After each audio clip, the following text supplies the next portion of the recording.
देखो भाई, कोई भी यहाँ पे अपना स्टीम गेम को डाउनलोड करने के लिए तुमको कुछ नहीं करना होता है। सिंपली कुछ स्टेप होते हैं जो कि फ्री में तुमको गेम देखने के लिए मिल जाते हैं। जैसे कि अभी ये गेम की बात देख लो, अभी तुमको ये गेम अपने पीसी में करना है डाउनलोड, लेकिन यहाँ पे पीसी में स्टीम में तुमको दिखेगा कि भाई ये तो अपने में मतलब पैसा दिखा रहा है कि यहाँ पे पैसों में परचेज करो।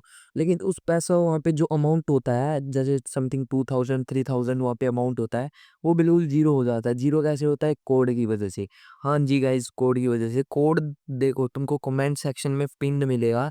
अब वो तुम्हारे पे डिपेंड करता है तुम कितनी जल्दी उसको यूज करते हो। एक कोड की लिमिट यहाँ पे 48 आवर तक होती है, यानी कि 2 से 3 दिन तक मैक्सिमम होती ही है उसकी भाई।